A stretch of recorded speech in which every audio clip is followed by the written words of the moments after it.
విదేశాలలో చదువుకుంటున్న భారతీయ విద్యార్థులకు అండగా నిలిచేందుకు భారతీయ బీమా కంపెనీలు ముందుకు వచ్చాయి. సాధారణం మెడికల్ కవరేజ్ను మించి ఈ కొత్త పాలసీలు ఉంటున్నట్లు టైమ్స్ ఆఫ్ ఇండియా ఓ వార్తా కథనంలో తెలిపింది. వీసా రక్షణ, వీసా రద్దు, గ్రాడ్యుయేషన్ తరువాత ఉద్యోగం పోవడం వంటి ప్రత్యేక పరిస్థితులను ఈ కొత్త పాలసీలు కవర్ చేస్తాయి.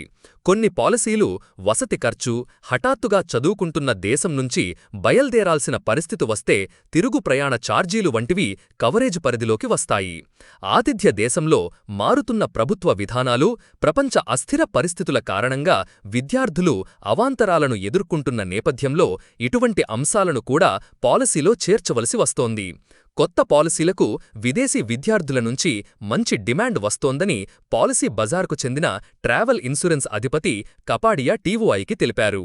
అమెరికా, కెనడాకు వెళ్లే విద్యార్థుల సంఖ్య ఎక్కువగా ఉన్నప్పటికీ జర్మనీ, ఐర్లాండ్, ఆస్ట్రేలియా వంటి దేశాలకు కూడా వెళ్లే విద్యార్థుల సంఖ్య పెరుగుతున్నదని ఆయన చెప్పారు.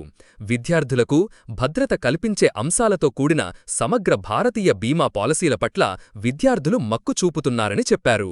అదనపు కవరేజ్ అవకాశాలతో కూడిన స్వదేశీ ఇన్సూరెన్స్ పాలసీ విద్యార్థులు విదేశాలలో చదువుకుంటున్న భారతీయ విద్యార్థులు ఎంచుకుంటున్నట్లు Bajaj Allianz, general insurance, ICICI Lombard వంటి ఇన్సూరెన్స్ కంపెనీలు తెలియచేస్తున్నాయి. ఉద్యోగం కోల్పోవడం, మానసిక కౌన్సిలింగ్, అత్యవసరంగా స్వదేశానికి వెళ్లాల్సిన పరిస్థితులను కవర్ చేసే సమగ్ర ప్యాకేజీలను చాలామంది విద్యార్థులు కోరుతున్నారని బజాజ్ అలయాన్స్కు చెందిన ఆశిష్ సేఠి తెలిపారు.